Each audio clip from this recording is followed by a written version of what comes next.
வணக்கம் மீன ராசி அன்பர்களே. உங்க ராசிக்குள்ளர சூரியன், சுக்கிரன், புதன், ராகு. இதுல சுக்கிரனும் புதனும் வக்கரகதியிலே அமர்ந்திருக்கிறார்கள். மூன்றாம் அதிபதியானவர் இங்க உட்கார்ந்துருக்கிறார். உங்க ராசிநாதன் இவர் குரு வந்து 3ல் போய் உட்கார்ந்துருக்கிறார், ரிஷபத்தில் அமர்ந்திருக்கிறார். ஸோ பரிவர்த்தனை யோகம் பெற்று இருக்கிறார்கள்னு சொல்லுவாங்க. இந்த சூழ்நிலையில உங்க ராசியிலிருந்து பார்க்கும்போது 8ஆம் இடத்துல ஆரம்பிக்கக்கூடிய பயணம் சந்திரனுடைய பயணம். 8, 9, 10ன்னு அவர் நிதானமாக மூவ் பண்ணி போயிட்டே இருப்பார். இந்த வாரத்தின் ஆரம்பம் கொஞ்சம் டல்லாக இருக்குங்க. அப்புறம் கொஞ்சம் கொஞ்சமாக உங்களுக்கு சந்தோஷம் வர ஆரம்பிச்சு. முதல் 2 நாள் 17, 18 கொஞ்சம் டல் டோன் கொடுக்கும். அதுக்கப்புறமா உங்கள் ராசியின் 2ஆம் அதிபதியானவர் 5ஆம் இடத்துக்கு போய் விட்றார். ஸோ அவரும் உங்களுக்கு காசு கொடுக்க ஆரம்பிச்சிடும், பைசா வர ஆரம்பிச்சிருங்க. ஆனால் கொஞ்சம் சின்ன சின்ன குழந்தைகள் மூலியமாக வரக்கூடிய செலவுகள் உண்டு. செலவுகள் கட்டுக்குள்ளே இருந்தாலே சந்தோஷத்தை வந்துடும் இல்லையா? அந்த டோன் இந்த வாரத்தில் உண்டு. உங்களுக்கு பண வசதி வந்தாலும் செலவுகள் எப்பயுமே அடிச்சுன்னு போடும். ஆனால் செலவை நீங்கள் குறைச்சிட்டிங்கன்னு வச்சுங்களேன், சேமிப்பு வந்துடும்.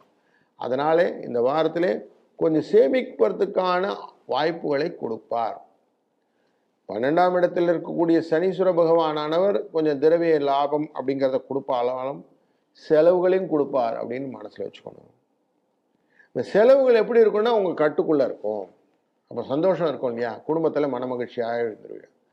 நம்ம முதல்ல சந்தோஷம் ஆகிட்டோம்னா நம்ம கொடுத்துக்குள்ள தான் அடுத்த எல்லாரும் சந்தோஷமாயிட்டாங்க.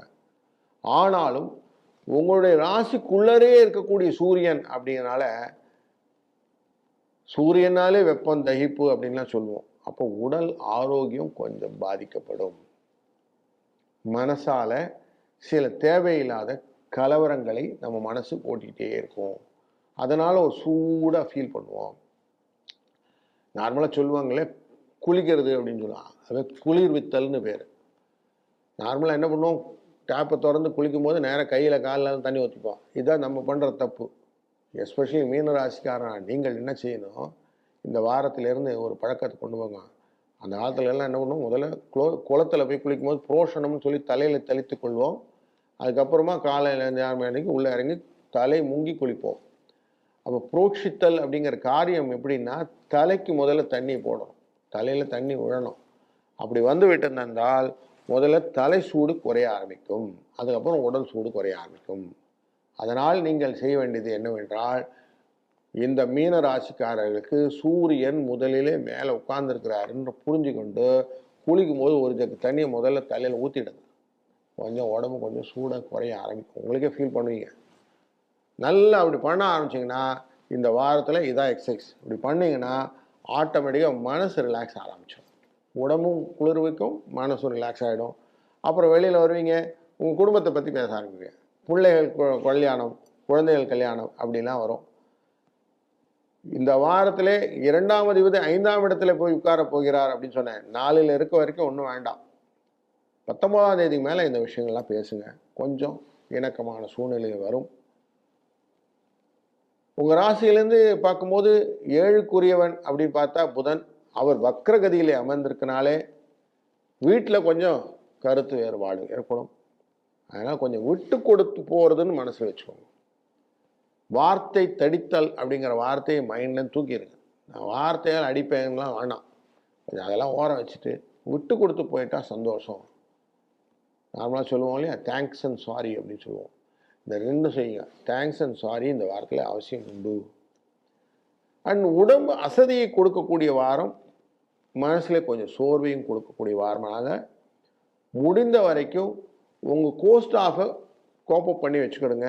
அவங்க உங்களுக்கு மனசுக்கு ஆறுதலான செய்திகளை கொடுத்து, நான் பார்த்துக்கிறேன் நீங்கள் விடுங்க அப்படின்னு சொல்லக்கூடிய சூழ்நிலையை இன்னைக்கு கொடுப்பார்கள்.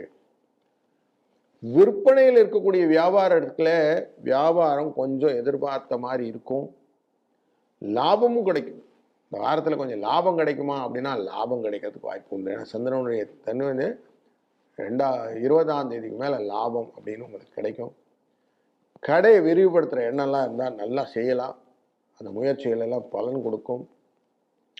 குடும்பத்தை நிர்வகிக்கும் பெண்கள்னு பார்த்தோம்னா ஒன்றும் பெரிய பிரச்சனைகள்லாம் இருக்காது, கவலைப்பட வேண்டாம். ஏன்னா உங்கள் ராசியின் 7ஆம் அதிபதியே உங்கள் ராசிக்குள்ளே உட்கார்ந்ததுனால நீங்கள் என்ன சொல்கிறீங்களோ அதான் நடக்கிறதுனால உங்களுக்கு ஒன்றும் இல்லை. நீங்கள் தான் ரிங் மாஸ்டர், அதனால் ஒன்றும் பிரச்சனை இல்லை. பிரச்சனையை நீங்கள் கண்ட்ரோல் பண்ணிடுவீங்க. உங்களுக்கு 6க்குரியவன் அப்படின்னாலே பொருள் வரவுக்கான வாய்ப்புகளை சூரியன் ஏற்படுத்தி கொடுத்து விடுவார். பைசாலாம் வந்துடும், கையில் இருக்கும். செருவாடுன்னு சொல்லுவோம், அடுத்தவனுக்கு தெரியாத பைசாலாம் வச்சுருப்போம். அதனால் எப்படியான சமாளித்து ஓட்டிடுவீங்க. வேலைக்கு செல்லும் பெண்களுக்கு கொஞ்சம் எதிர்பார்த்த உதவி கிடைக்கும், பதவி உயர்வு கிடைக்கும், ஊதிய உயர்வு கிடைக்கும். கடல் கடந்து செய்திகள் இல்லாமல் அவர்கள் கேட்கக்கூடிய நல்ல ஒரு ஆப்பர்ச்சுனிட்டி. ஃபாரினில் நீங்கள் வந்து ட்ராவல் பண்ணி போகக்கூடியது, வேலை நிமித்தமாக போகக்கூடிய விஷயங்கள் எல்லாம் உங்கள் காதில் வரும். அப்படியெல்லாம் வந்ததுன்னா அழகாக எடுத்துக்கலாம். எஸ்பெஷலி இம்போர்ட் எக்ஸ்போர்ட் பண்ணக்கூடியவங்களுக்கு எக்ஸ்போர்ட் ஆர்டர்ஸ் நிறைய கிடைக்கிறதுக்கான வாய்ப்புகளும் உண்டு. அதெல்லாம் கேபிட்டலைஸ் பண்ணியிருந்தீங்கன்னா ரொம்ப நல்லாயிருக்கும். இந்த வாரத்திலே 4, 5, 7 அப்படின்னு 3 நம்பர் வச்சுக்கோங்க. இந்த 3 நம்பரும் உங்களுக்கு மேஜிக் நம்பராக யூஸ் ஆகும். இந்த வாரத்தின் தன்மையை பொறுத்த வரைக்கும் பார்த்தீங்கன்னா, சூரியனும் அங்கே தான் உட்காந்துருக்கிறார், சுக்கிரனும் அங்கே தான் உட்காந்துருக்கிறார், புதனும் அங்கே தான் உட்காந்துருக்கிறார். இந்த புதன் சுக்கிர காம்பினேஷன் நார்மலாக இந்த பெருமாள் அவர் தான் நமக்கு நார்மலாக தெய்வங்களாக வழிபடுவதற்கு வரும். அதனாலே வெங்கடேச பெருமாளை வழிபடுவது, பெருந்தேவி தாயாரை வழிபடுவது, லக்ஷ்மி தேவியை வழிபடுவது அப்படி வச்சுக்கொண்டீங்களா, பண வரவுக்கு நல்லதொரு டோனை கொடுத்துருவார். அப்போ பணம் வருமா? ஆமாம், நல்லா பணம் வரும், கவலைப்படாதீங்க. வெங்கடேச பெருமாள்னா குபேரன் அப்படின்னு வச்சுக்கலாம். உங்கள் ராசிக்குள்ளே 3 நட்சத்திரம் இருக்குதுங்க, பூரட்டாதி, உத்திரட்டாதி, ரேவதி. இந்த பூரட்டாதி நட்சத்திரத்தின் அதிதேவதை யாருன்னு போயிட்டு குபேரன் வந்துடுவார். உத்திரட்டாதினா காமதேனுவே வந்துடும். ரேவதி நட்சத்திரம் சனீஸ்வரன் வந்துடுவார். அப்போ உங்களுக்கு எப்படி இருந்தாலும் உழைத்ததுனால வரக்கூடிய பணங்களை கொடுக்க தான் இந்த வெங்கடேச பெருமாள் இருக்கிறாரு. அதனால பக்கத்தில் இருக்க கோசாலைக்கு போங்க, அந்த மாடுகளுக்கு உங்களால் முடிந்த தீவனங்களை பெற்று கொடுங்கள். அதுவும் இந்த அன்வஷ்டக அஷ்டக அப்படின்னு 2 நாள் இருக்கும், சனிக்கிழமை ஞாயிற்றுக்கிழமையில அவசியம் போய் கோக்கு என்ன ஃபீட் பண்ண முடியுமோ பண்ணிட்டு வாங்க. பசுப்பித்தல்னு சொல்லுவோம் அது பேர்.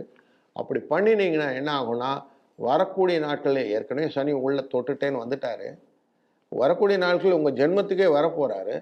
அதனால் இப்போதுலேருந்து நீங்கள் இந்த எக்ஸசைஸ் பண்ண ஆரம்பிச்சிட்டிங்கன்னு வச்சுங்களேன், உங்களுக்கு வார்டில் சனீஸ்வரனோட அழகாக மூவ் பண்ணிடலாம். ஏன்னா ரேவதி நட்சத்திரத்தின் அதிதேவதை யாருன்னு சொன்னோம்? சனீஸ்வரன் சொன்னோம். அப்போ உங்கள் உள்ள ஏற்கனவே இருக்கிறார்.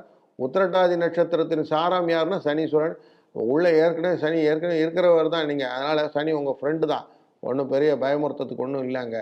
ஜென்மத்துக்கு வந்தால் கூட அழகாக செய்யலாம், காரியங்களை அழகாக லிங்க் பண்ணிட்டா போதும். மீன ராசிக்கு ஒரு நல்ல ஒரு வாரமாக அமையட்டும்.